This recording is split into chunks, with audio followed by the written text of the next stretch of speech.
abẹ́ rí báyìí ètò fúnra ẹ̀ láàyò ètò ló fúnra ẹ̀ láàyò ọlọ́run sábà sọ àfọ àwọn aláya ọlọ́run mọ́kúrú ẹ̀mí ẹ̀ babalágége lọ́lọ́run ní kúrú ẹ̀mí rẹ̀ wala hawla wala quwwata illa billahi al-aliyyil azim àwọn afọwọ́kọ ọlọ́run bẹ̀rẹ̀ àwọn afagbára rẹ̀ bẹ́ẹ̀ ilé aláya táyé ń bá ń jáyé táyé ń bá ń jáyé ọlọ́mọdé parẹ́ ilé bàbá àlẹ́ alábọ́tùlì lórí ọlọ́run ti gbé ga báyé ń bá ń jáyé táyé ń jáyé ọlọ́mọdé wálẹ̀ láíláí àti gbogbo ẹni tó ṣe ámì ọlọ́mọ pàmọ́lẹ́bí kálukú wa náà rẹ̀ babalágége àwọn adarí padà bọ̀ wá torí tó pọ̀ ètò bá sì ti pọ̀ ọgbà kúlúwa rẹ̀ kí wọ́n máa ṣe hásùlù díẹ̀díẹ̀ ikùn màkà yàtàjú ìlànà hásùlù bàbá ọlọ́mọṣàjárí yín pẹ́ o ọlá wíbẹ̀ jẹ́ bẹ̀rẹ̀ ọlọ́run àwọn ìyàwó ń bẹ níjòkó tá a ṣe ákùtù nìka àwọn fún àwọn ọkọ wọn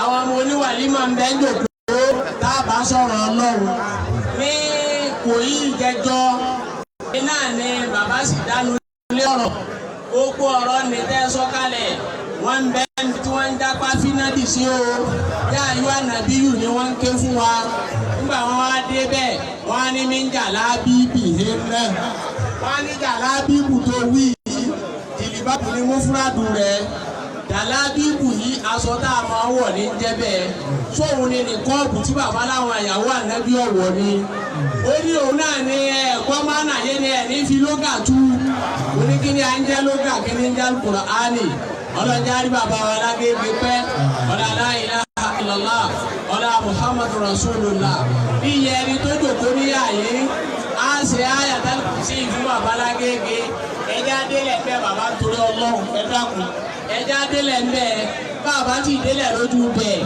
ètò ni o ti ṣe ẹjẹ́ àṣà Ayatul Kursi ìfún bàbá ló kọ gbogbo àwọn tá ń bẹ níyà yìí wọ́n ti dìde àwa sì ti rí pé bàbá ń bẹ ọlọ́mọ bá wa sọ bàbá ọlọ́mọ padà lẹ́yìn wọn ọ̀là la ilaha illallah wọ́n yà wọ̀ bàtínà Ayatul Kursi gbogbo jàmáà lápapọ̀ bismillahir rahmanir rahim Allahu la ilaha illa huwal hayyul qayyum la ta'khudhuhu sinatun wa la nawm lahu ma fis samawati wa ma fil ardi man dhal ladhi yashfa'u 'indahu illa bi'idhnihi يعلم ما بين أيديهم وما خلفهم ولا يحيطون بشيء من علمه إلا بما شاء وسع كرسيه السماوات والأرض ولا يؤوده حفظهما وهو العلي العظيم. 170 Ayatul Kursi Ayatul Kursi yìí ni mo bẹ̀rẹ̀ ṣe mo bá kan bàbá lágége ọlọ́jà rí wọn pẹ́ wọ́n ní òṣè fífọ́ ọ̀kun lójú àlárù yá ọwọ́ ajẹ́ 174 kọ́mọ jẹ́ ayúmọ̀ nígbà ń tẹ̀lé bàbá káàkiri táwọn kan halẹ̀ labalẹ̀ kiri Ayatul Kursi làbá tó kọ́ bàbá ń bẹ̀ àṣẹ láti ta àti ilé gbogbo ẹ̀ ní bàbá lójú wọn tó ọlọ́pàá wa dá yín síbẹ̀ o àyẹ̀dàgún ọlọ́run ló lọ́sìrì. Báyà bàbá Sàmbàkí àti lọ́dọ̀ bàbá Fúlẹ́nu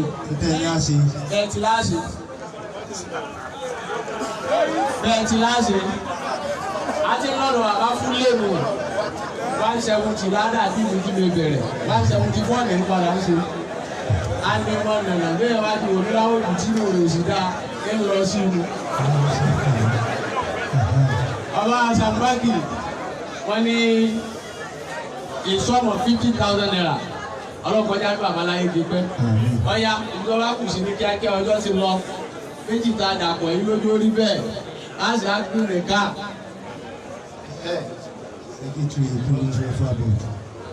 Sọlá àmàlìkẹ́rẹ́ sọlá àmàlìkẹ́rẹ́ sábà ìkẹ́rẹ́ àwọn ìgbéyàwó ọkọ̀ lẹ́bàá ní màmí àbá àwa tí ń ṣe ráìdù látàárọ̀ wọ́n ṣe púpọ̀ ní tí gbà dálẹ́jọ́ láwọn ìdúkọ́ kọ̀ọ̀kan a máa lò ó sí i ní ìsìn báyìí alhamdulilayi owó kan ní bàbá bá wa bíbí ìmọ̀ ẹ̀kọ́ òye àti gbogbo tí jẹ́ dáadáa tí ń bẹ lára inú ilé wa ní àárín náà ni bàbá wa torí ẹ̀ wá kìí kọ́dà kìí ṣe torí bàbá wa Sàmbàkí nìkan gbogbo àwọn ẹ̀gbọ́n wọn àwọn àbúrò wọn àti gbogbo mọ̀lẹ́bí wọn ní ẹ̀kọ́ àlejò aláwọ̀ sẹ́lẹ̀ sẹ́lẹ̀ bí ààyè ẹ̀ bá wà 50 taari ló kọ gbogbo ẹbí àbí òtítàn ká gbà gbogbo yòókù lórí àbíkú torí bẹ́ẹ̀ àbúrò bàbá wa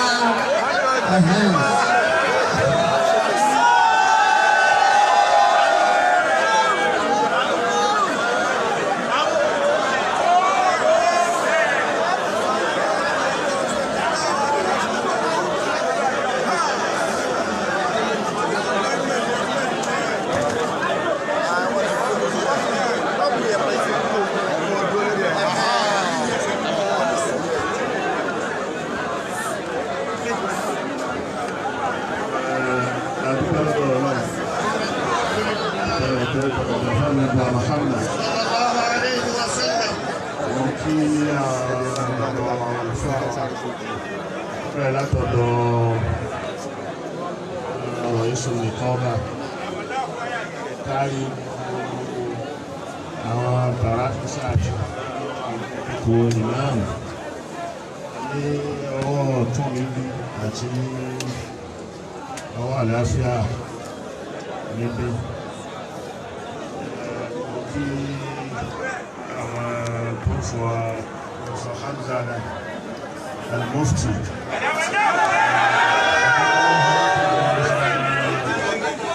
Dr. Ahmad Yazadi kí gbogbo àwọn bàbá fìlà kí wọn àwọn ọ̀pọ̀lọpọ̀ àwọn àgbààgbà tó wà ń bẹ̀.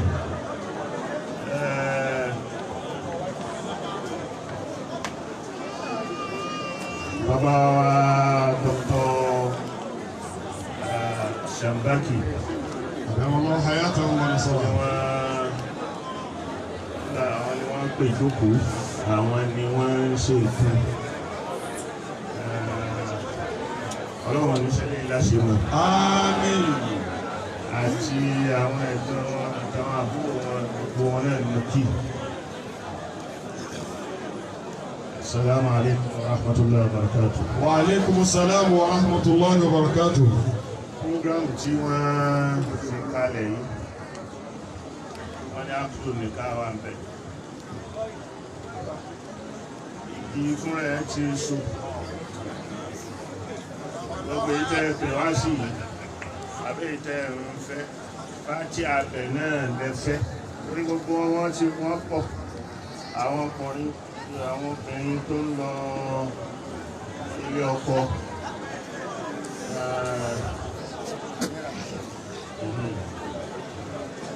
Orúkọ Amira Sambo, Abubakar Abdulsalam, Abdulaziz Suleiman Fatima Sambo. Gbogbo àwọn orúkọ yìí, àtọkọ àti ìyàwó, ọlọ́run kó fa àlùbáríkà sí. Àmín. Àlùbáríkà tí wà ń bẹ̀ láìṣe wòlímọ̀ láàárọ̀. Ìrọ̀lẹ́ yìí lẹ́yìn àárọ̀ náà, ọlọ́run sì ní pé kíkẹ́ sọ̀kalẹ̀. Ìrọ̀lẹ́ yìí náà, ìkẹ́ tó ti wá látàárọ̀ náà ló bá wa di ìrọ̀lẹ́ yìí. Bójú ọjọ́ ṣe tó tún ṣe rí ó ń palẹ̀ mọ́ mi àsìkò ẹ̀sìn láwà. A gbọ́dọ̀ dá dúró wípé kọ́lọ̀ máa ń sọ ìkẹ́ ìkàlẹ̀ fún wa. Ìkẹ́ náà là ń béèrè, èyí tá a jókòó náà ìkẹ́ náà là ń béèrè ń bẹ̀. Èyí tá a jókòó láàárọ̀ ìkẹ́ náà là ń béèrè ń bẹ̀. Kọ́lọ̀ máa ń yọ ìkẹ́ kúrò náà rẹ̀ ìgbà. Àmín. Àlùbáríkà tí Ọlọ́run fi sí ara ọkọ síyàwó, tí àwọn òbí tọrọ fọ́kọ, tí wọ́n tọrọ fúnyàwó. Ẹ ti ṣe láàárọ̀ gbogbo àwọn àgbàlagbà tí wọ́n jókòó tí wọ́n ṣe wòlímọ̀ tẹ náwó rẹ̀. Wòlímọ̀ ìdí náà là ń ṣe. Òun náà lè tẹ̀sí láàárọ̀ torí wòlímọ̀ Al-Qur'ani nìkan lè tẹ̀sí láàárọ̀ ni. Àdákọ̀ ni ti Kùránì, wàlímọ̀ ni tìyàwó. Àwọn olímọ̀ wà lọ́wọ́ pẹ̀pẹ̀ ṣáàtì. Ọba so ìyàwó, wọ́n ní ó ṣe kó pa ewúrẹ́, bọ́jẹ́ ewúrẹ́ ló bá rí. Òun náà ní bọ́jẹ́ ìtàn ewúrẹ́ ní náà ló fi ṣe oúnjẹ fáwọn èèyàn tí ó fi kó wọn lẹ́nu jọ. Ó ṣe wàlímọ̀ náà nù. Ọlọ́run kó fa àlùbáríkà sí. Àmín. Ní ìjọ náà ni nílé aláya ibẹ̀ wọ́n ní wá so yìí tí wọ́n ṣe wọ́n èmi wá sí wọ́n á ṣojú wọ́n á ṣe kàná ni so èwo tún ní ìtumọ̀ wá so yìí nítumọ̀ wá nígbà wọn tí wọ́n sì mú ti pa ipé àwọn bẹ̀ mí ní iṣẹ́ ni àwọn ibẹ̀ yẹn ṣe kéèyàn kọ àgàgà lé àná yín kọṣẹ́ wọ́n máa gba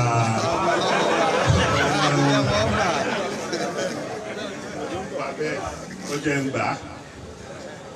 Bóyá ìlú ni àfa àṣàmbà fi tún ni wọ́n tún ń pé ń ṣe wá láàárọ̀ kí n tún wá ní ìrọ̀lẹ́ wọn ṣe wò ní ìdí tó níjọ́ náà lọ́rùn ní Fatiha náà ni eléyìí náà Fatiha náà ni Fatiha ni Ummul Kitab Fatiha ni Fatihatul Kitab Fatiha ni gbogbo nǹkan Fatiha ní Al-Qur'an látòkè délẹ̀ tọ́rọ ni pírífẹ́sì Qur'an ó ní muqaddima bá ṣe tíra tó bá kọ muqaddima lára muqaddima rẹ̀ lẹ́ẹ̀tì rí gbogbo tí ó fẹ́ sọ́nù tíra rẹ̀ tíra tí ó bá ṣe ní muqaddima tó kò ní àbújẹ́jẹ́ kulè yìí Fatiha ni muqaddima Al-Qur'an gbogbo tó fẹ́ ta Al-Qur'ani fẹ́ kọ́ wa ó ti kó sára Fatiha ọlọ́run kó wọlá Fatiha náà ó fàlùbáríkà sí ìyàwó Abubakar Amira Sambo Abubakar Abdulsalam ọlọ́run kó fàlùbáríkà sí. Àmín. Ó fàlùbáríkà sí ti Abdulaziz Suleiman àti Fatima Sambo ọlọ́run kó fàlùbáríkà sí. Àmín. Àlùbáríkà tóbi púpọ̀. Hayyakumullah. Àlùbáríkà ò sí lára ọ̀pọ̀lọpọ̀ kan táwọn ń wò wípé òun làlùbáríkà kéèyàn lówó alálùbáríkà kéèyàn kọ́lé ó ti wá lálùbáríkà kó ní mọ́tò ńlá ó ti wá lálùbáríkà kí ìgbésí ayé ẹ̀ máa dùn kó máa ṣe yọ̀kẹ́ ó ti lálùbáríkà. Àlùbáríkà wẹ̀ tí kò ṣe é fojú rí kìí ṣe kẹtẹ yẹn fojú rí àlùbáríkà. Àlùbáríkà ni ànábì Ibrahim ẹni gbogbo ayé ló rọ̀ mọ́ wípé gbogbo ẹlẹ́sìn ni ó sọ pé ọmọ èèyàn ànábì Ibrahim ẹni àlùbáríkà ló débẹ̀. Àlùbáríkà yẹn náà lọ lọ́run ní كان النبي ترى بصلاة إبراهيمية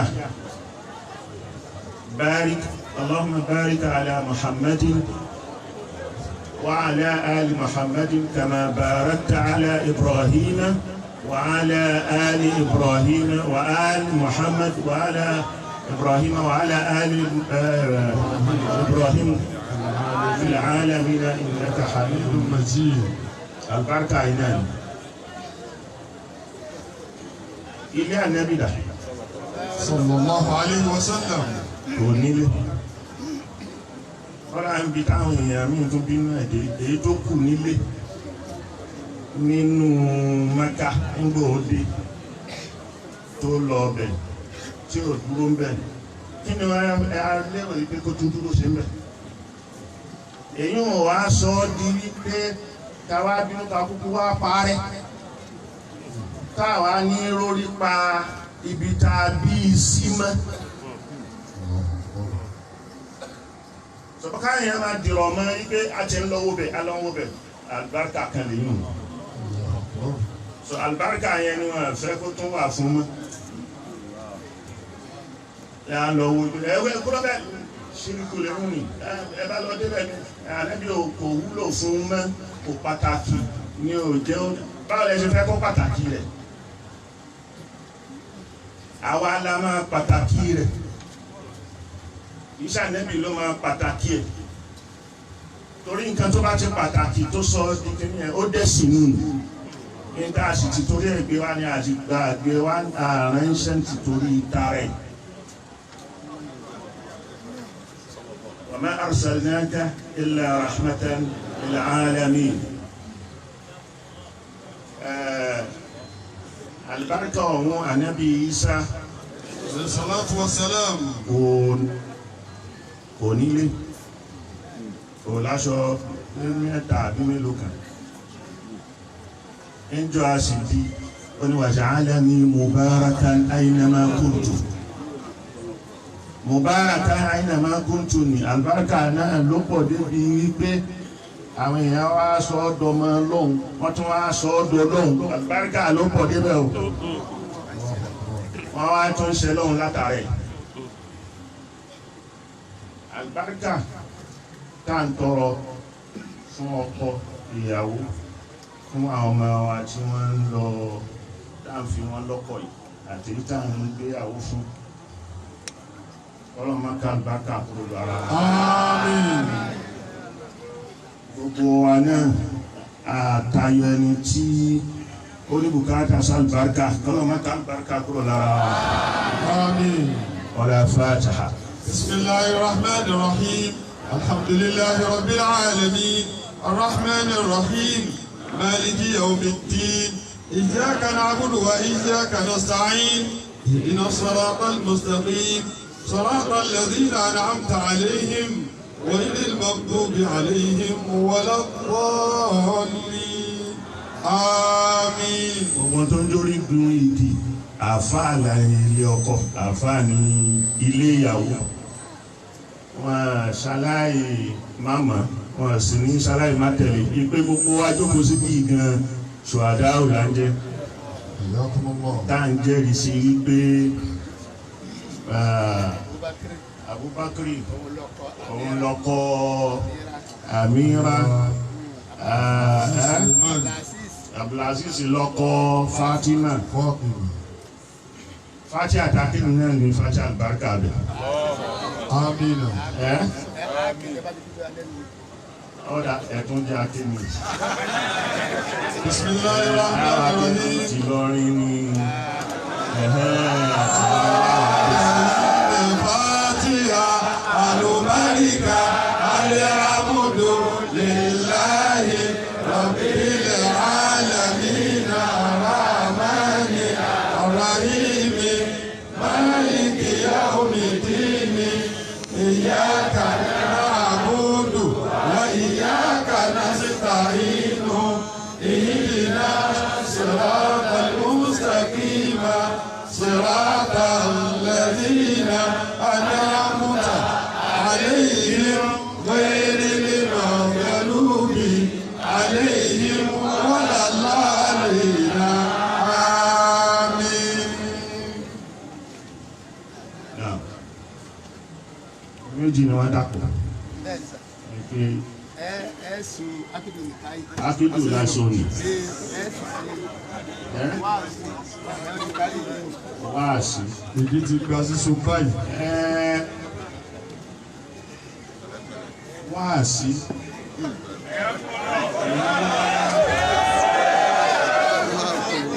Àwọn tí mi ò bá ní kí wọ́n máa ṣe wáàsí wà níbí.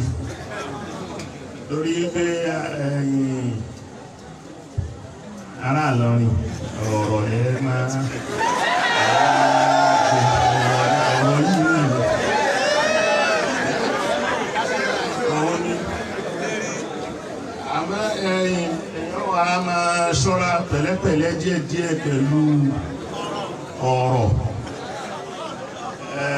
Kì í ṣe gbogbo ẹ̀ náà ni wọ́n fi sọ̀rọ̀, kì í ṣe laysa kullu ma yu'rafu yuqal, laysa kullu ma yuqal ja'a awanuhu. Kásìkò nǹkan ọba tó èèyàn ní sọ.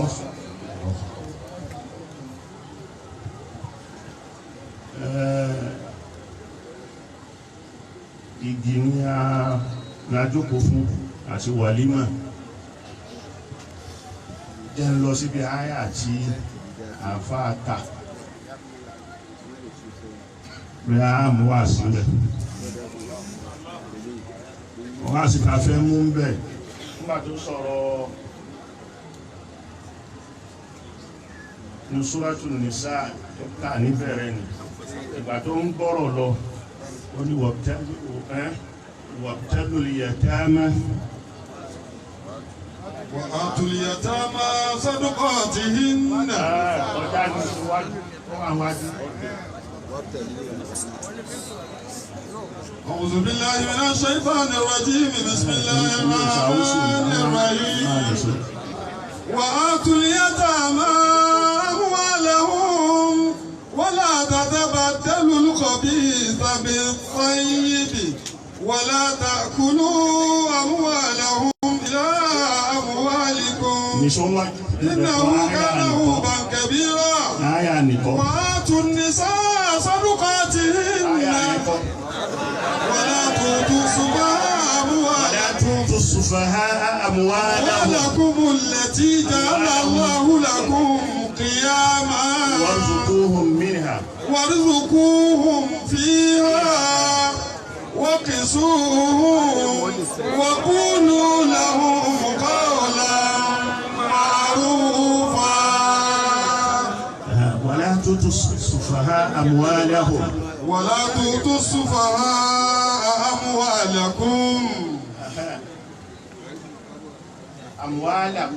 أموالهم ناني حياكم الله ọmọ òrukàn àyà yìí ó sọ̀rọ̀ ọmọ òrukàn ó sọ papọ̀ mọ́ àfẹ́yàwó ọ̀rọ̀ ọmọ òrukàn ló sọ papọ̀ mọ́ fífẹ́yàwó ọwọ́ ń bá ọ̀rọ̀ ọmọ òrukàn bọ̀ pẹ̀lú dúkìá wọn wọ́n ní wala tu'tu sufaha'a أموالكم التي جعل الله لكم قياما. owó ọmọ òrukàn ẹni tó bá gbọ́ nígbà tẹ́ dán wò tán ṣé làákàyè ẹ pé àbí làákàyè ò pé tí làákàyè ẹ bá ti pé ọmọ tó làákàyè ẹ bá ti pé tó débi bàlágà tí bùlùgù débi ákìlù ẹ̀ ló tó lè fẹ́yàwó màánẹ́ni so ó fi làákàyè ṣe mẹ̀yàrú ẹni tí ó tó láti darí ilé láti lọ́kọ ìyẹn ní pé ọmọ tí ò tí ì pẹ́ lóbìnrin gan ẹ̀ gbọ́dọ̀ fi lọ́kọ. Allahu Akbar. tí ó mọ yàtọ̀ ìdínú ni ìdáfi wípé àdíìsì tí wọ́n gbà wá lọ́dọ̀ àìsà ẹgbẹ́ anábì fẹ́ wọn lọ́mọ kékeré lọ́mọ ẹgbẹ́ mẹ́fà rọ́bìsì pápátá gbà ní.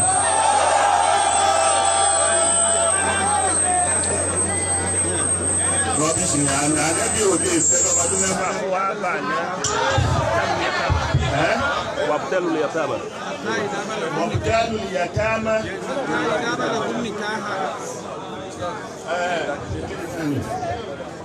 آية موفقة كنو وابتلوا اليتامى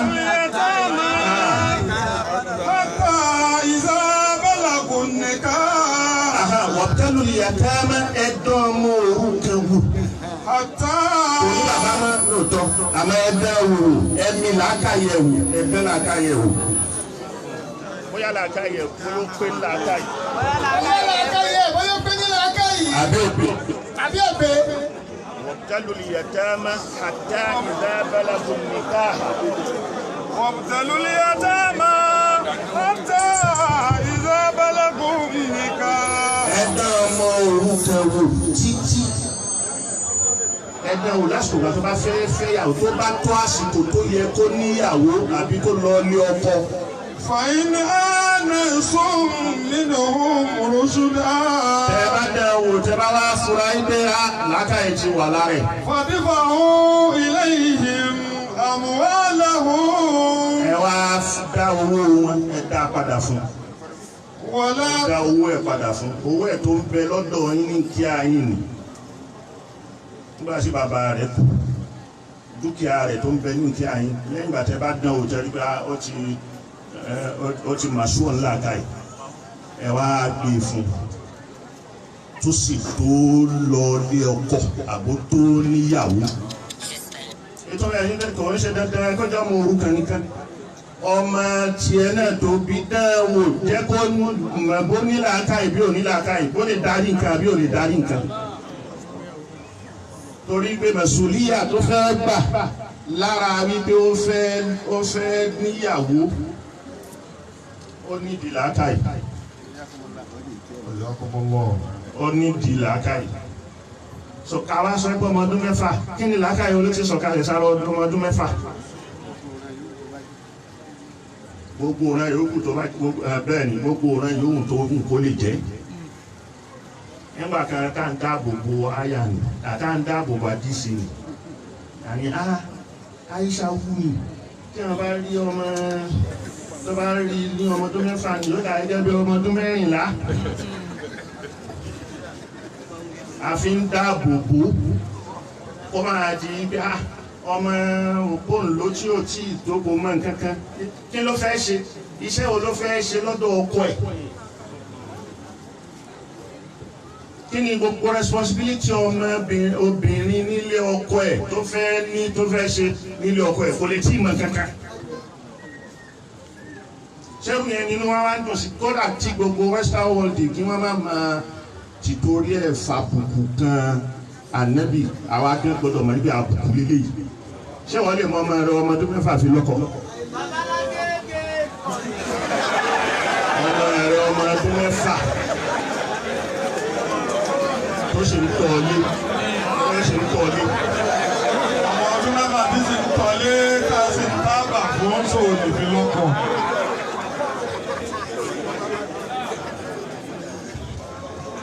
ọlọ́run pàtàkì làákà ẹ̀ púpọ̀.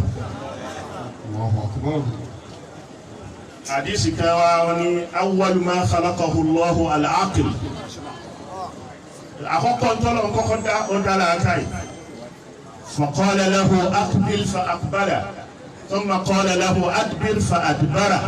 Faqala fabika akhudh wa bika usibu. Sallallahu alaihi wasallam. Ọlọ́run dá làákà yìí pàtó dá lọ́wọ́ aṣọ ìdí wọ́n làákà ìkọjú bí làákà ìkọjú sí. Kọ̀yìn síbí ó tún kọ̀yìn sóní pẹ̀lú rẹ ní fi mú ẹni tí ń bá mú pẹ̀lú rẹ ní fi san ẹni tí ń bá máa san lẹ́san ní fi san lẹ́san èèyàn ò lè má lo làákàyè bí ẹ̀sìn ó ní bí tí hádùn làákàyè dé ni. wallahu la yu'badu bil uquli bal bi sharhihi بل وصرعه بالمنقول والله لا يعبد بالعقول.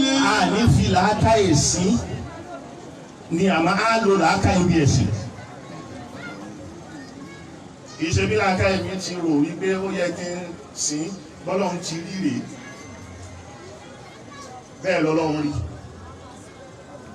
So òun ni ó sọ bóun ti fẹ́ gba ẹ̀sìn ìhun báwo lòun ṣe fẹ́ kẹ́ ẹ̀sìn ìhun gbà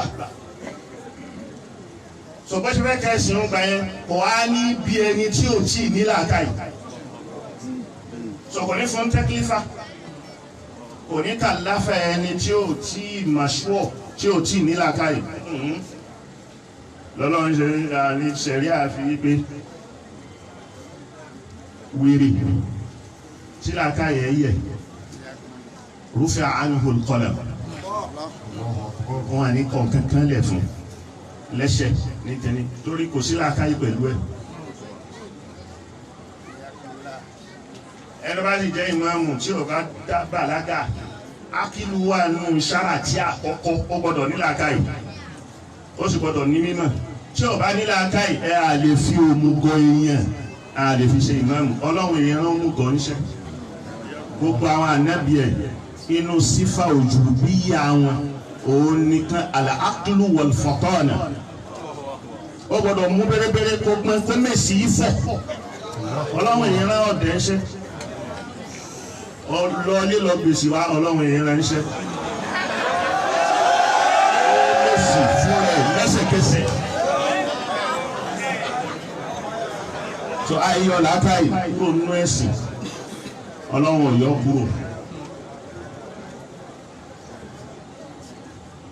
àwọn apàdà wa ń rí wípé lóòótọ́ awwalu ma khalaqahu Allahu al-aql.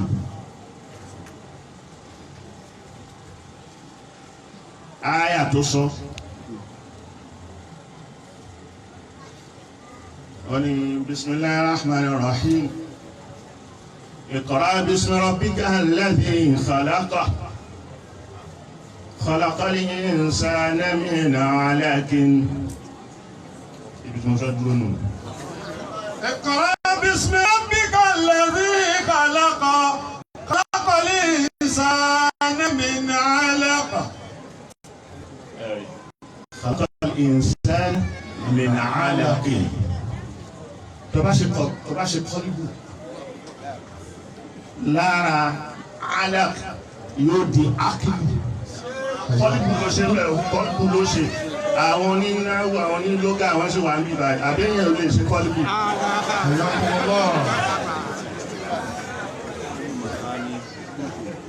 Al-alaqu al-aqilu.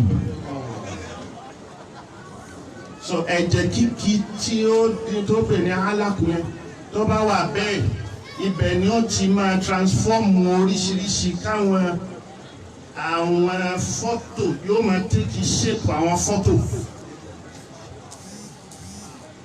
tí ó kọ́kọ́ shape yóò rí gbúgbúrú yóò sì níhù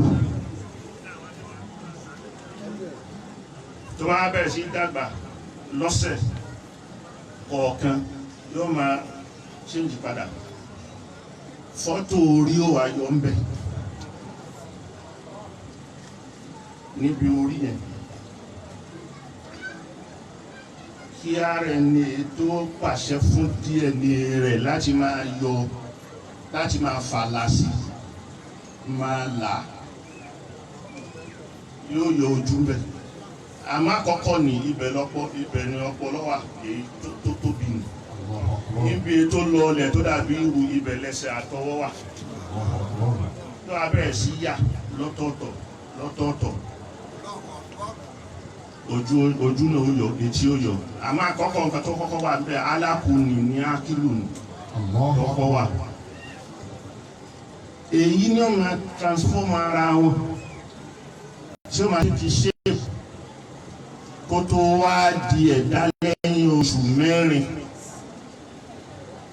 àbí lẹ́yìn oṣù mẹ́ta ó ń lo oṣù mẹ́rin tó bá ti lo oṣù mẹ́rin ó ti dẹ̀dá ó ti pé ó ti ń sọ ó ti kọ́lùbù ti jáde ákìlù ti jáde níbẹ̀ tí ó bá lè ṣe kọ́lùbù ákìlù ò ní ṣiṣẹ́ àwọn eléyìí làwọn nǹkan tó kọ́kọ́ wà tẹ́lẹ̀ ó fi hàn pé àkọ́kọ́ tó lọ́n kọ́kọ́ dá làákàyè òun ló fi mẹ̀yáza wa kúrò lára àwọn ẹranko tó kù àwọn ẹ̀dá ẹ̀ sọ tí ó bá sí làákàyè yẹn á yàtọ̀ sẹ́ranko tí ó bá sí làákàyè á yàtọ̀ sẹ́ranko á yàtọ̀ sí ewúrẹ́ á yàtọ̀ ságbò á yàtọ̀ sí màálù gbogbo organs ló wà lára wa pápátá náà ló wà lára wọn ebi ń pa wọn ebi ti ń pa wá wọ́n ń jẹun bá a ti ń jẹun wọ́n ń sùn bá a ti ń sùn wọ́n ń gùn báwa náà ti gùn wọ́n á múnú wá sí ti afáṣánbà kì í ṣe ń jẹjọ.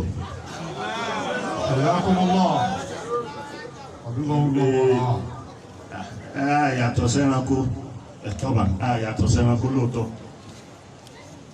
ìyàtọ̀ wa tọ́lọ́ ń fẹ́ fi yàtọ̀ sí gẹ́gẹ́ bí wọ́n ti wí jẹjọ náà ní ká wá ká tọrọ ká má yà ká fi yàtọ̀ sẹ́ranko pẹ̀lú làákàyè tó dá fún wa so ká mọ bàbá ìyàwó kí òfin sí wa ó gáìdì wa àwọn òfin tí ó gáìdì wa ẹ̀yin ẹ má fẹ́ra yín àwọn ìran mẹ́rìnlá tí wọ́n gbọ́dọ̀ fẹ́ra wọn ọlọ́run list yẹ kalẹ̀ òfin ìwọ má fẹ́ lágbájá má fẹ́ ìyá rẹ̀ má fẹ́ ìyàwó bàbá rẹ̀ ìyá rẹ̀ náà ni má fẹ́ àbúrò rẹ̀ má fẹ́ àǹtí rẹ̀ má fẹ́ ọmọ rẹ̀.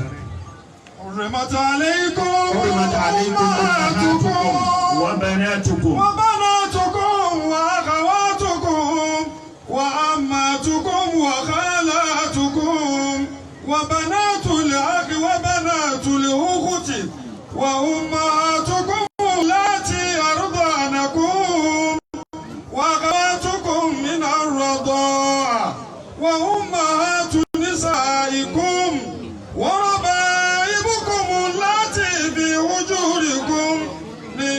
نسائكم اللاتي دخلتم بهن فإن لم تكونوا دخلتم بهن فلا جناح عليكم وحلائل أبنائكم الذين من أصلابكم وأن تجمعوا بين الأختين إلا ما قد سلف إن الله كان غفورا رحيما.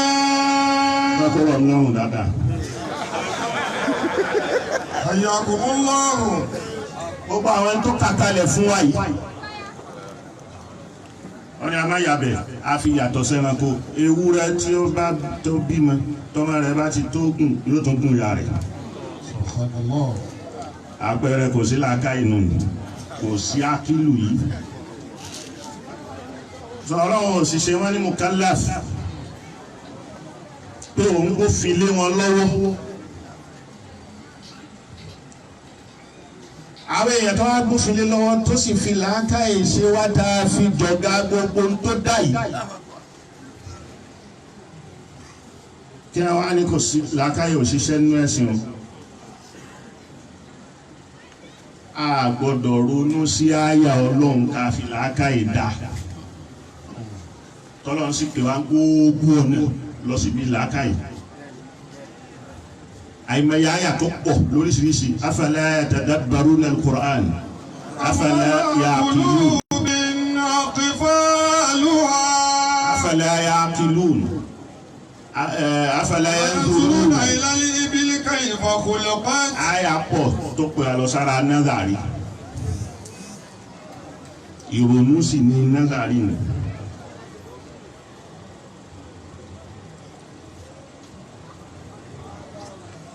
káwa yọ kúrò yìí pé ẹ lè fi làákàyè tú Al-Kùránì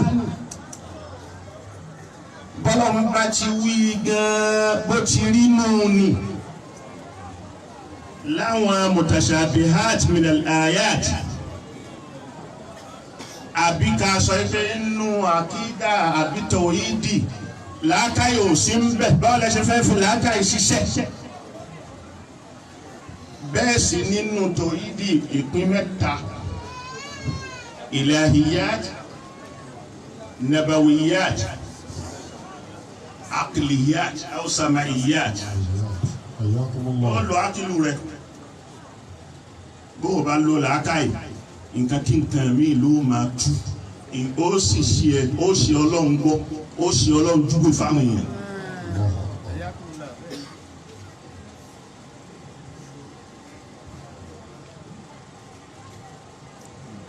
eléyìí ó tún fún wa pé mo lọ bẹ ní nítorí kéwú nítorí àwọn ọmọ kéwú lẹ́yìn torí àwọn nǹkan tí a dà ní ìsìn àbí gbẹkúgbẹ tá à ń gbé kiri tá a bá tún nǹkan ní ìsìn wa ní lákàyè náà fi ń tù wọ́n fi kitab wa sunna wọ́n fi tù àní kìtàbù yẹn gan ló tẹ lọ sára kò ní ta akul torí nǹkan tó lọ́wọ́ fi dẹ́ ẹ yàtọ̀ tọ̀ sẹ́ran kónú ni nítòsí fi gbé tẹ́kílífà lé ẹ lórí nù ni.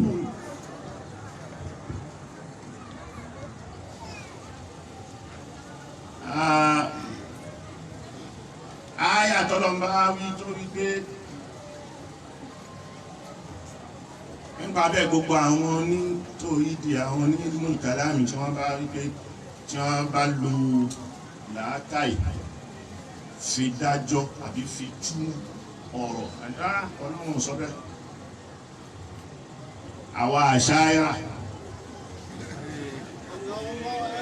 àwa gbogbo wa ní Nàìjíríà gbogbo àwọn afárá gbogbo àwọn bàbá wa àṣàyà ni wọ́n. àṣàyà ni as-sawadul a'zam min al-umma àwọn náà ni wọ́n ń pè ní al-sunna wal jama'a bẹ́ẹ̀yàn ò bá jẹ́ àṣàyà tó bá sọ pé bísal mazhab ní mazhab bí àṣàyà ajá sí pé òun gan ni ò nílàkàyè kò ronú kò ní ìmọ̀ aláìmọ̀kánì. wa bi'sal qawlu qawluhu. wa bi'sal qawlu qawluhu. ọ̀rọ̀kọ́rọ̀ lẹ́yìn kò sí mazhabi àwọn ni imam Abul Hasan al-Ash'ari wa imam Abul Mansur al-Maturidi àwọn méjèèjì ni ahlus sunnah fil aqida. Àpéjọ láìpẹ́ àwọn wàhálà ń ṣẹlẹ̀ láàrin Haúsá àti Yorùbá ni wọ́n bá labania ẹjẹ́ àpé ra wa ká máa ṣe mítìnì kó máa sí wàhálà kó máa sí fìtínà. Àmọ́ mítìnì ká fẹ́ máa jókòó yìí mọ́ká ẹ̀mí náà mo pè wọ́n àgbà àwọn ṣàǹkóṣàǹkó ní Haúsá àpé ẹ máa bọ̀ mọ́káàzì ká ìjọ máa jókòó wọn náà fẹ́ fi mí ṣe ṣíàmà rárá Haúsá kan ní ká fi ṣe ṣíàmà èmi ò jókòó ní nǹkan wà ń bẹ̀ èmi ò ṣe ṣíàmà ẹ sì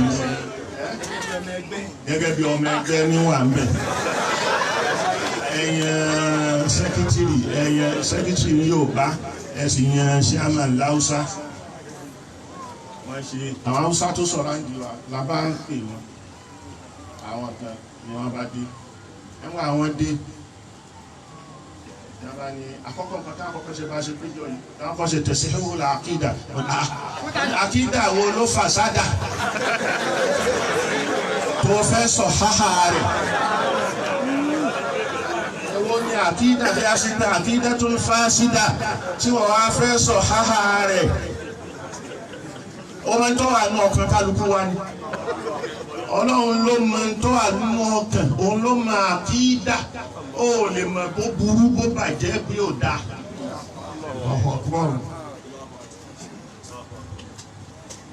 Nàbà wa mọ. Sọ àwa rí i pé àwọn wọ̀nyí ọ̀tọ̀ ní nǹkan tí wọ́n fẹ́ lọ́ wa sínú mẹ́mbà wàbíyà àti sàlàfíyà tí ó bá já sí pé àwa mọ̀ tí wọ́n gbé dání a sì mọ̀ nǹkan tá a gbé dání bí wọ́n ti wọ́ ọ̀pọ̀lọpọ̀ lónìí. tẹ́lómi wa rò pé àwọn ni alu sunna pé wà á ṣe sunna àwa ni alu kìtàbí wa sunna. gbogbo àwọn bàbá tó bí wa gbogbo àwọn bàbá tó kọ́ wa gbogbo àwọn bàbá wọ̀nyí ni alu sunna wal jamaa torí pé àwọn mazhabi ashaira fil aqida òun ni mazhabu alu sunna mazhabi imam maliki imam abu hanifa maliki shafi'i hanbali ni alu sunna imam alu sunna fil fiqh.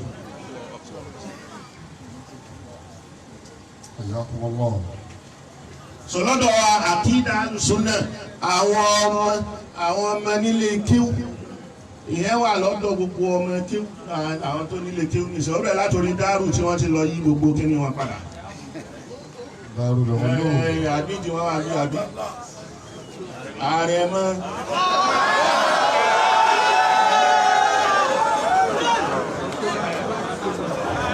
mo sọ fún wọn wọ́n ti kọ́ mo sọ fún wọn ẹ̀yin lẹ́yìn gbogbo nǹkan táwọn bàbá nítalẹ̀ ń darú lónìí wọ́n sì láwọn kọ́ tó ọ̀dà àwọn ni àwọn kọ́ kí gbogbo lè tí ó padà sí èèlámú àṣàdàdí Allahu wa iyyaka èyí tí kálukú fi bẹ̀rẹ̀ nìyẹn òun ni àkídà murshida àkídà àṣàyíra táwọn ọmọ ọba mọ̀ kàkàtà ni wọ́n bèèrè wọn lọ́wọ́ a wà á sọ Ọlọ́run di èèyàn Ọlọ́run lọ́wọ́ ó lójú ó sì lè yí rẹ́rìn tọ́lọ́run sọ táwọn àfá àwọn yìí tẹ́gbẹ́ alùsùnà ni wọ́n ìmáàmù Abul Mansur àti ìmáàmù Abul Hasan nígbà wọ́n kó Al-Qur'ani yé ní pé Ọlọ́run sọ pé laysa kamithlihi shay'un wa huwa as-sami'ul 'alim kò sí nǹkan lè fi wí Ọlọ́run tọ́lọ́run bá ń bá a sọ̀rọ̀ tó bá lóun ní àlẹ́ àràṣí kò ní bí tí ó jókòó kì í jókòó kò ní háyà bá ti rí débi tí ó ní kì téèyàn bá ti ní háyà bá ti rí àti mọ̀ọ́kùn ẹ̀ tó bá ti rí yẹn báyìí ó mọ̀ ó lè sọ wípé èèyàn gíga ni èèyàn kúkúrú ni èèyàn tó sanra ni èèyàn tó wẹ̀ ni ọlọ́run ò rí bẹ́ẹ̀ ọlọ́run ò rí bẹ́ẹ̀ ọlọ́run èyí jókòó kò sì sí lórí dúró kò sì ní ààyè ọlọ́run wà sánmà kéré síbi tó ọlọ́run ti dá ó ti wà káàyè tó wà àyè olówó fẹ́ gbà innahu fi kulli makan gbogbo àyè lọ́lọ́run wà. وقد كان قبل خلق المكان ó ti ń bẹ kó tó dáàyè ó ti ń bẹ kó tó dá sánmà مكان له la makana lahu kò ṣe àyè olówó fẹ́ gbà. علم ما كان وعلم alima ما ma kana ó ti mọ nǹkan tó ń bẹ wà ma yakunu àti tí ó tún máa bẹ ọlọ́run mọ gbogbo ẹ̀ وما لا يكون àti tí ò ní sí ó mọ̀. ولو كان كيف كان o lè máa béèrè pé kò máa wádìí pé báwo lọ́lọ́run ṣe jọ́lọ́run báwo ló ṣe ń bẹ làákàyè rẹ̀ ò lè kà làákàyè ò lè kà.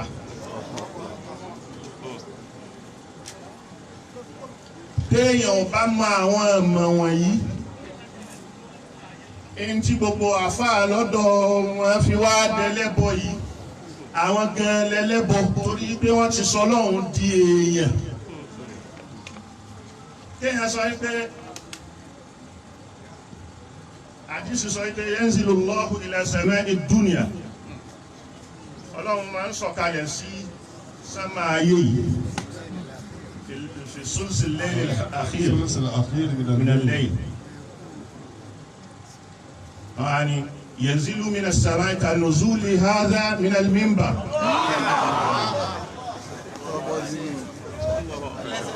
ó lẹ́sẹ̀ nù ní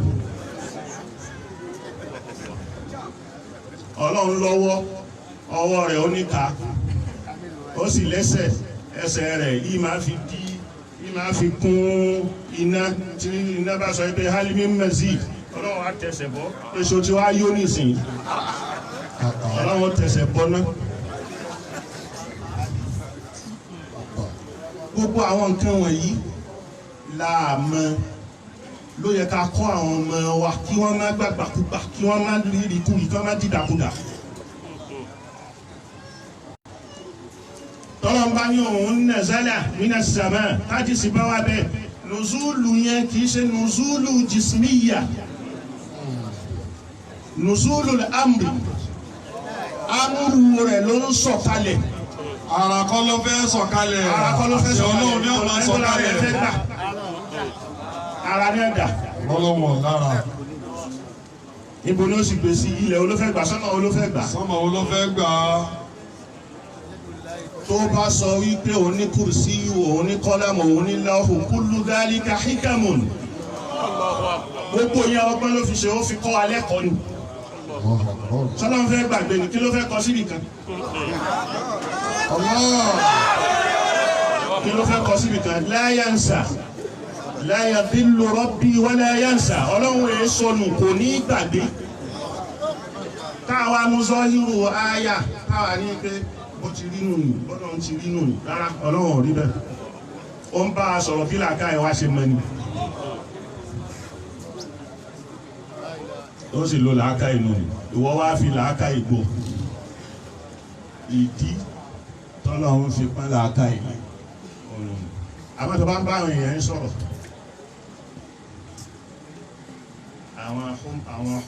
àwọn home kọ̀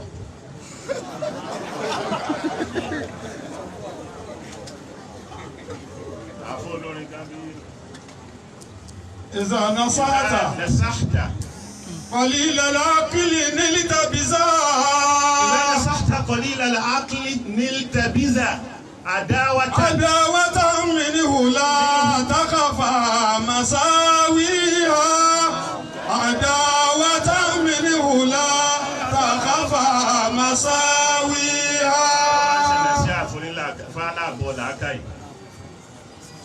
نلت بذا عداوة ó tara bẹ́ẹ̀ ní ọ̀tá wọ́n bẹ̀rẹ̀ sí bẹ́ẹ̀ sọ̀tá ni látàkàfà àmàsáwíhá.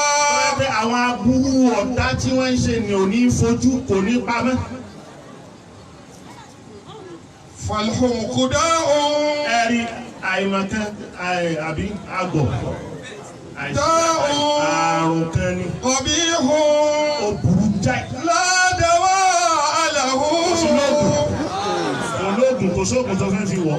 ọdí kan lábí ìmìnal aṣàárì ráwíhà.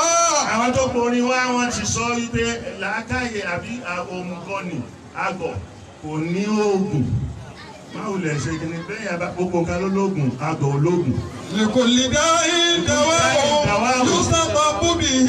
gbogbo àrùn ló ní oògùn tá a lè fi wá oògùn tá a lè fi wá wòsàn fún. ìlànà àmà kàtà àyẹ̀t màyúdáwí ha. ó fẹ́ fóògùn fún aláàbọ̀ làákàyè àbí òmùgọ̀ èèyàn yóò gbàgàrà ní kò ní lè ṣe kankan torí gbogbo wàhálẹ̀ yóò padà pa sófò ní. Allahu Akbar. Ó n ti ń ṣẹlẹ̀ lónìí. ètò ń ṣẹlẹ̀ nù.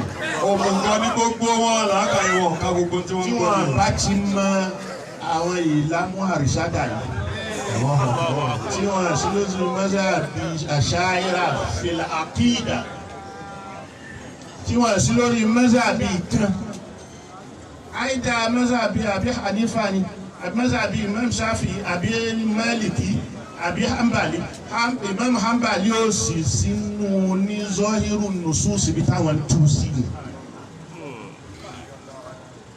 àwọn ẹgbẹ́ mọ́sáàbí ànábìlà ni láà ànábìlà ò rí bẹ́ẹ̀. ẹ jẹ́ ń ṣe sàárà àti làkàn fún wọn tí wọ́n fi lè fi.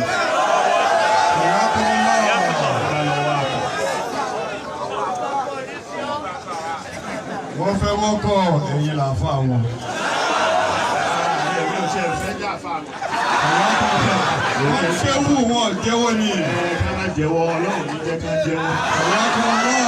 ẹ̀yẹ́ náà lè fi ń lálùbáríkà. Ó ti rí bẹ́ẹ̀ fún wọn.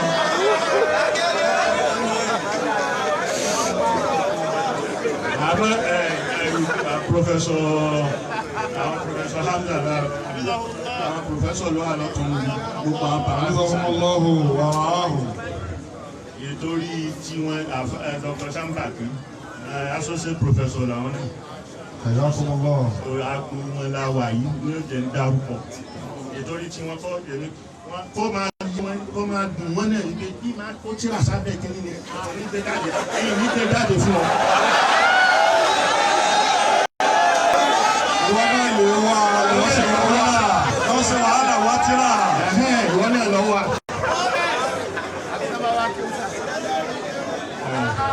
ẹ̀fọn náà ní jẹ́wọ́ wípé ibi táwọn ti rí.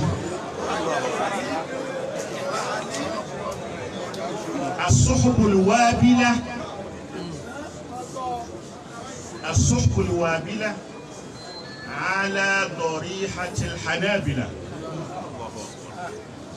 Orúkọ tíra nù ni. èyí ni ó tún náà ṣe Imam Hanbali ò sínú ẹni zọ́ọ̀rì tó ń wí tẹ̀fúwíìdù ló ń sọ bí Málíkì ti wí bí Abu Hanifa náà ti wí bí Ṣáfi'í náà ti wí.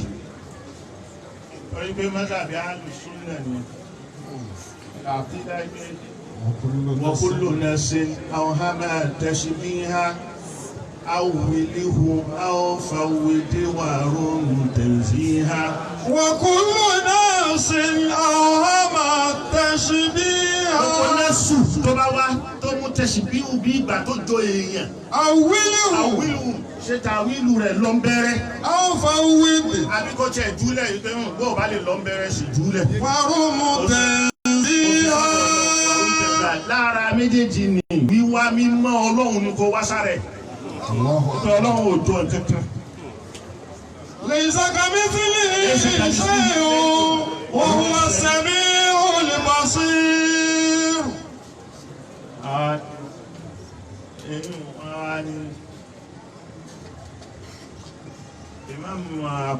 Imam Hanbali òun ló ní nẹ́sù bẹ́ẹ̀ ni nẹ́sù ni but nẹ́sù ẹ̀ yóò jùlẹ̀ ní Imam Maliki náà ti ń ṣe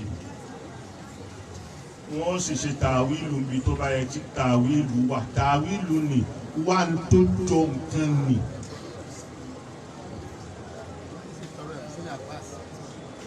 wá ń tó jọ nǹkan ni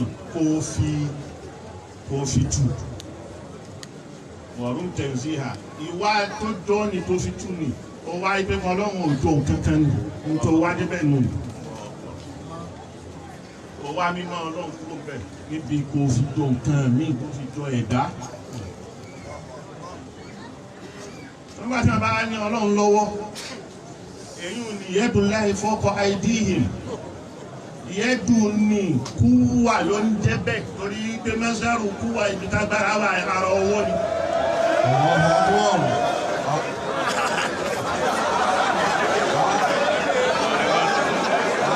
wọ́n ti gbẹ́sẹ̀ bàbá wọn ti gbé lẹ́sẹ̀.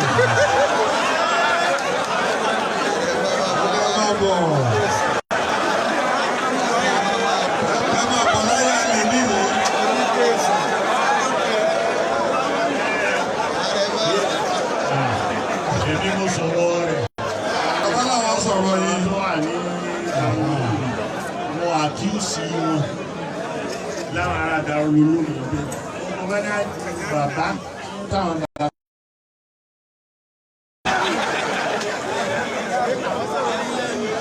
ṣe kéèsì láti dìjọsọ yóò ní wọ́n sì fi pé rárá àmọ́ ìta rí ní pé wọ́n ti mọ́ní àjò Darul-Uloom padà kúrò ní ti Markazi táwọn bàbá wọn ní gbé kalẹ̀. Òun ní kọ́kọ́ ọlọ́run forí di mú nínú wàrà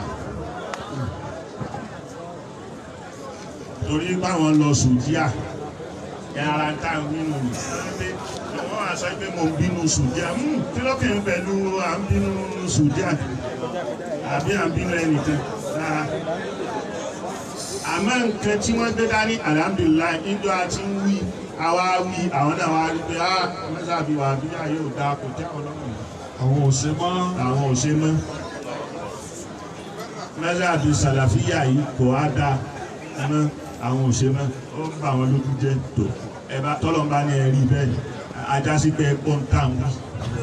ẹ̀yà kọ́mọ lọ. torí bí ẹ jẹ́ kí àwa mùsùlùmí máa rùn sáyé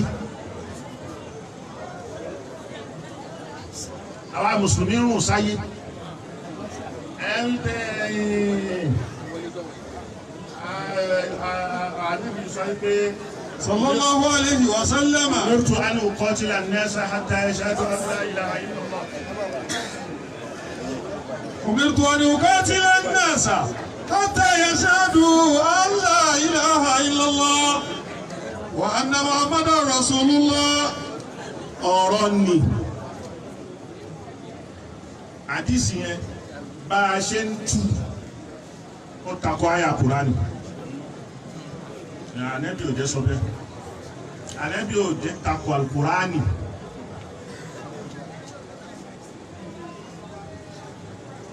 torí pé tó wà ní Al-Kùránì tọ́lọ́run sọ fún ní pé wà la ikraha fi ddin. La ikraha fi ddin. kí ló wàá mú yọ dá sí àwọn èèyàn láti Qad tabayyana ar-rushdu minal ghayy. àwọn á ní pé ò mọ ìtumọ̀ ẹni uqatila an-nasa pé wọ́n ní kí n máa bá àwọn èèyàn jà kò ní máa pa wọ́n ìjà tó ní kọ́ tálà ní mùsáràkà ikú ló ń lọ bẹ̀ nǹkan tí ó dé kú ni ẹni tó bá yára para wọn lórí mùsáràkà mùfáàlà ni ó dá mi ò gbọ́ lárúbáwá المبرمة أمرت أن أقاتل الناس حتى يشهدوا فإذا فعلوا ذلك عصوا مني دماءهم ó méje dání ó bẹ́ẹ̀ méje dání. so ìdá wa jẹ́ bisikíìtì téèyàn ń ha fáwọn èèyàn.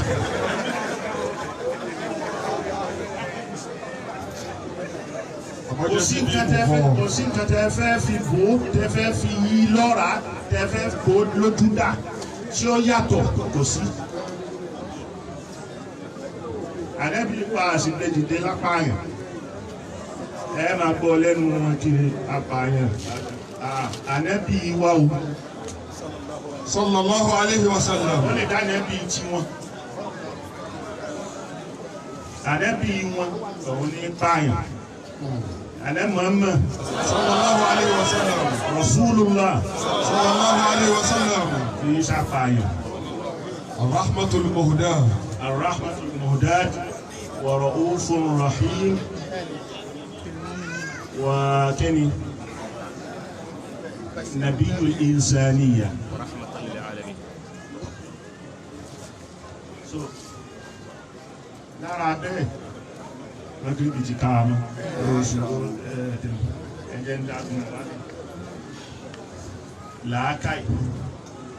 làákàì ó ní í ṣe pẹ̀lú ẹ̀sìn, làákàì ní í ṣe pẹ̀lú ìgbésí ayé wa. So ìyàwó là ń fẹ́ yìí làákàì láàfi ṣọkọ, làákàì nìyàwó náà ó fi jẹ́ ìyàwó lọ́dọ̀dọ̀ ọkọ ẹ̀. يا أيها الذين آمنوا اصبروا وصابروا ورابطوا واتقوا الله لعلكم تفلحون. يا أيها الذين آمنوا اصبروا. ẹ̀yin tẹ́ jẹ́ mùmínì ẹ lágbàmọ́ra ìwọ ọkọ lágbàmọ́ra. اصبروا bẹ́ẹ̀ kì í ṣe sùúrù lọ ní sùúrù àgbàmọ́ra ló ń jẹ́ bẹ́ẹ̀ àtẹ̀mọ́ra. وصابروا ẹ máa fúnra yín ní àtẹ̀mọ́ra. ورابطوا ọkọ bá ṣe kíyàwó ṣe warabitu ẹ ṣọ́ra yín pọ̀. واتقوا الله لعلكم تفلحون. ìbẹ̀rù Ọlọ́run la'allakum tuflihun. àìmọye ìdí ló ń jà nílọrin. Ọlọ́run ní já ti ń lò. Ọlọ́run ní já ìdí yóò ẹ̀sà mi dáadáa jàmá. Ọ̀pọ̀lọpọ̀ ọlọ́kùnrin tí ó fẹ́ ṣe mẹ̀sùlíyà rẹ̀ fún ìyàwó rẹ̀. Ọ̀rọ̀ ọ̀dọ́kùnrin ìwọ ló gbọ́dọ̀ ní ṣùkù náà, ìwọ ló gbọ́dọ̀ ní ìfà. Ibi tí ìyàwó gbé ìwọ ló ṣe, ìwọ ló rí. Ìyàwó gbé ìwọ ọkùnrin ló ṣe ọ̀rọ̀ yẹn lórí rẹ̀ ló ṣe. Ìwọ ló náwó lé lórí. Náwó lé lórí ọ̀rọ̀ yẹn ni fún òwò ọkùnrin tó jọ́kọ. Kódà kóbìnrin lówó. Kódà kóbìnrin lówó gan-an. Tọkọ ní pé ìwọ ló tún máa fún. Tọkọ ni pé sáà máa fún bó bá ti lágbára mọ́.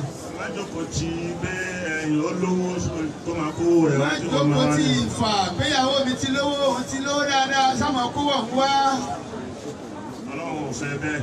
Ọlọ́run ò pé ká ṣe bẹ́ẹ̀. Tọkùnrin bá ṣe bẹ́ẹ̀ Ọlọ́run ó darí àsìkí sọ́wọ́ obìnrin ní tí Tọkùnrin ó wà bá ní wá ti ọ̀pọ̀ kà ẹ̀. á sí pé ìfà ń bẹ lọ́wọ́ ìyàwó nǹkan máa jẹ́ lọ Ọlọ́run máa wá darí àsìkí sọ́wọ́ ìyàwó náà.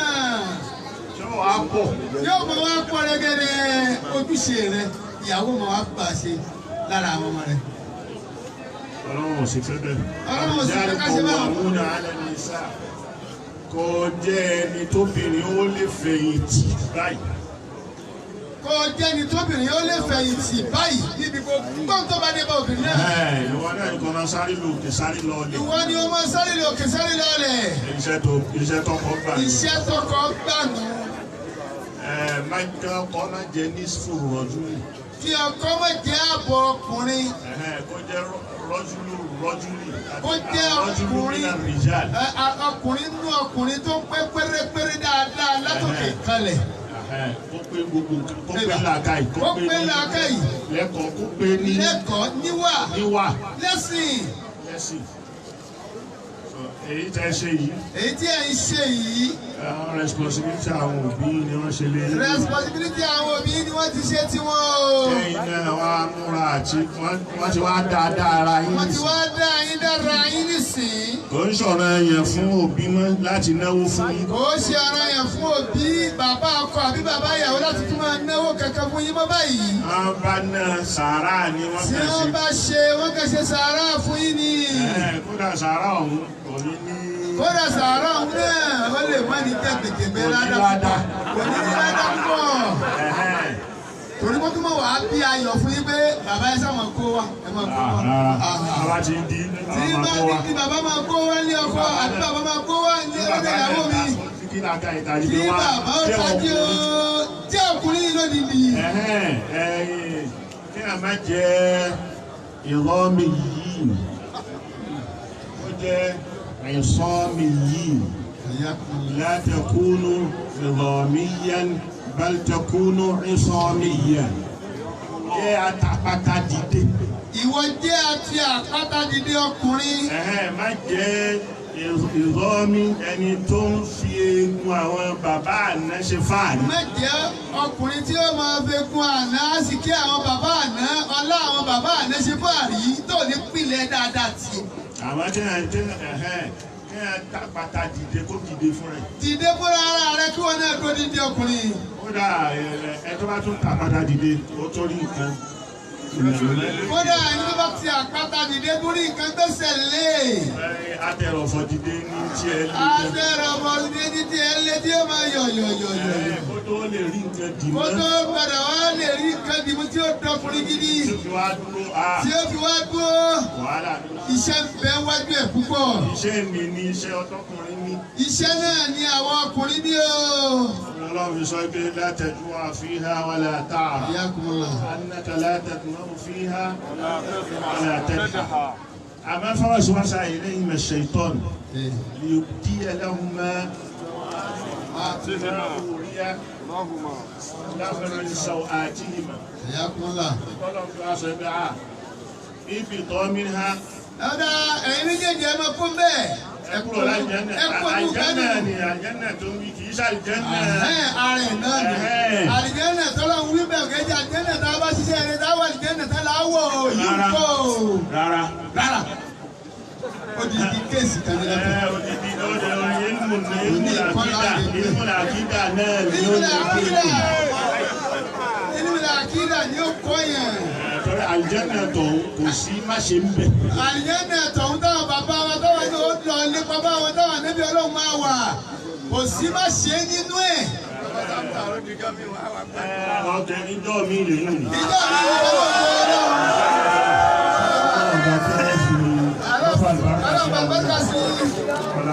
Ọlọ́yin Àkùránì àwọn àbáwá sábà kí náà àti gbogbo àwọn ẹ̀gbọ́n àtàwọn àbúrò àti mọ̀lẹ́bí ìdùnnú tẹ̀ ń ṣe lónìí. Ọlọ́run máa sọ ọ́ di bàjẹ́ láéláé fún yìí. Ọlọ́run wọ́n fi àlùbáríkà sí i. Rẹ́bìnì ìṣẹ́sì àmáyé sí fúnà. Ọ̀sẹ̀lá bẹ́ẹ̀ náà lórí sẹ́yìnà. Alhamdulillahi rabbil alamin.